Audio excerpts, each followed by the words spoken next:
मगर अमेरिका में जाकर हिंदुस्तान का लोकतंत्र कॉम्प्रोमाइज्ड है, ऐसा केवल देशद्रोही ही कह सकता है, कोई दूसरा नहीं कह सकता। राहुल गांधी जब जब विदेश जाते हैं बवाल खड़ा करते हैं। बवाल अपने बयानों से 20 अप्रैल को भी जब अमेरिका पहुंचे तो विवादों से नाता बरकरार रखा। राहुल अमेरिका के बोस्टन शहर में थे। यहां ब्राउन विश्वविद्यालय में छात्रों को संबोधित करना था, लेकिन बोलना शुरू किया तो महाराष्ट्र विधानसभा चुनाव और निर्वाचन आयोग की पारदर्शिता का मुद्दा उछाल दिया। In simple terms, more people voted in the Maharashtra Assembly elections. Rahul Gandhi ने कहा कि चुनाव आयोग ने समझौता कर लिया है। राहुल गांधी अपने भाषण में बोलते हैं कि महाराष्ट्र चुनाव में वहां के वयस्कों से अधिक लोगों ने मतदान किया। चुनाव आयोग ने शाम को 5:30 बजे मतदान के आंकड़े जारी किए। शाम 5:30 बजे से 7:30 बजे के बीच 65 लाख मतदाताओं ने मतदान किया, मगर ये शारीरिक रूप से संभव नहीं है। राहुल गांधी ने तर्क दिया कि एक वोट डालने में लगभग 3 मिनट का समय लगता है। अगर आप थोड़ी सी भी गणित लगाएंगे तो इसका अर्थ यह हुआ कि रात 2 बजे तक लोगों की लाइन लगी रही होगी, मगर ऐसा नहीं हुआ। राहुल यहां भारतीय प्रवासी छात्रों के बीच थे और भारत की चुनाव व्यवस्थाओं पर सवाल उठा रहे थे।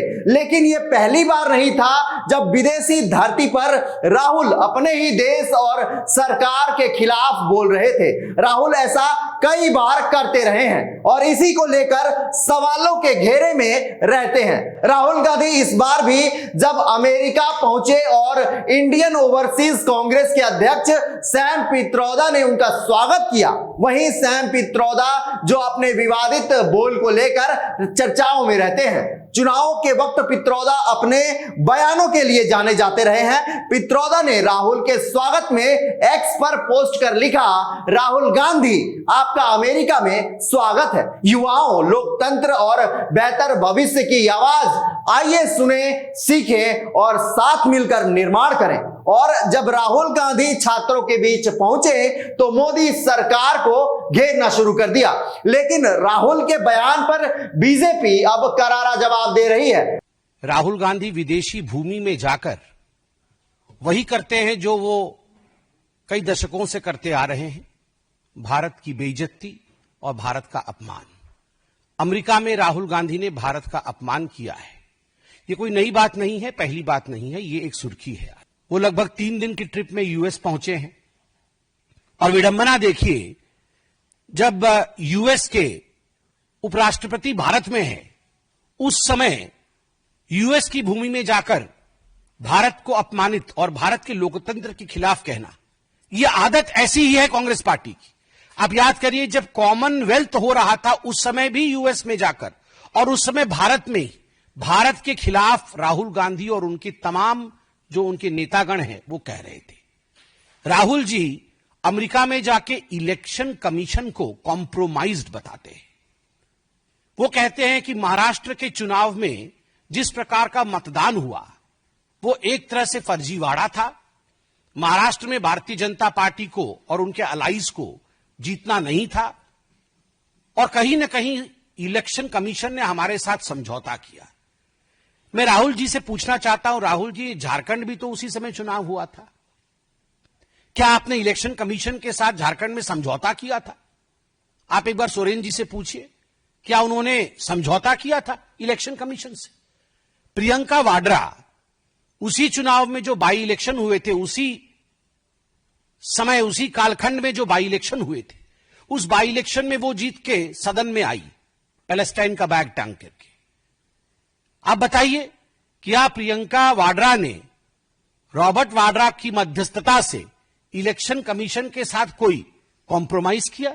राहुल गांधी की पिछली विदेश यात्राओं को देखें तो कई बार वो देश के खिलाफ बोलते रहे हैं और हर बार बीजेपी के निशाने पर रहे हैं। पिछले साल ही सितंबर में राहुल गांधी विपक्ष के नेता के तौर पर पहली बार विदेश दौरे पर थे, लेकिन इस दौरान उन्होंने अमेरिका के टेक्सास राज्य में 2 कार्यक्रमों में हिस्सा लिया था, जहां डलास में भारतीय समुदाय के लोगों से मुलाकात की।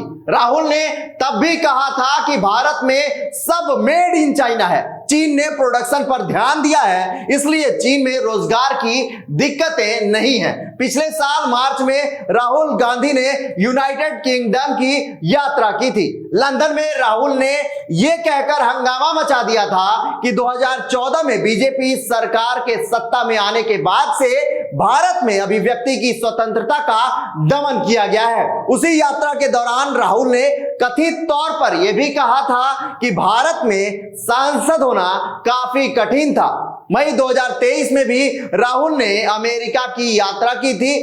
तब कैलिफोर्निया में भारतीयों से बात करते हुए कहा कि आरएसएस और भाजपा भारत में राजनीति के सभी साधनों को नियंत्रित कर रहे हैं। सैन फ्रांसिस्को में राहुल गांधी ने दावा किया कि गरीब और अल्पसंख्यक समुदाय के लोग आज असहाय महसूस कर रहे हैं।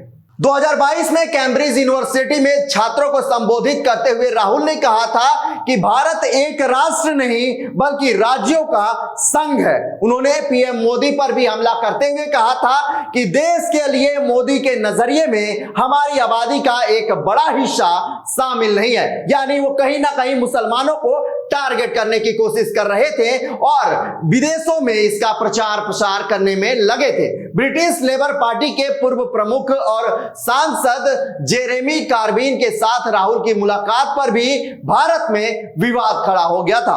अगस्त 2018 में राहुल गांधी ने जर्मनी और ब्रिटेन की यात्रा के दौरान कहा था कि नोटबंदी और जीएसटी को सही तरीके से लागू करने से बेरोजगारी बढ़ी है। उन्होंने कहा था कि दलित, अल्पसंख्यक और पिछड़ों को अब सरकारी लाभ नहीं मिलता। गरीबों की परियोजनाओं का पैसा अब महज चंद बड़े कॉरपोरेट को दिए जा रहे हैं। जनवरी 2018 में बहरीन गए तो राहुल ने वहां रह रहे भारतीयों से कहा कि मैं आपको यह बताने आया हूं कि भारत इस समय संकट में है और आप देश की मदद कर सकते हैं। संवेदनशील मामलों की जांच कर रहे जजों की संदिग्ध परिस्थितियों में मौतें हो रही हैं। राहुल गांधी को देश में मुख्य विपक्षी नेता के तौर पर देखा जाता है। ऐसे कितना उचित है कि राहुल विदेशी धरती पर जाकर अपने देश की सरकार की व्यवस्थाओं पर सवाल खड़ा करें। आप विपक्ष की भूमिका में हैं, ऐसे में कोशिश होनी चाहिए कि देश के मुद्दों को देश के अंदर ही उठाया जाए। यह कांग्रेस के लिए भी उतना ही उचित होगा जितना देश के लिए होगा। वैसे इस पर आपकी राय क्या है, हमें कमेंट करके बताएं। वीडियो को लाइक करें, चैनल को सब्सक्राइब करें ताकि हमें आपको इस तरह की खबरों को पहुंचाने में मदद मिले। नमस्कार।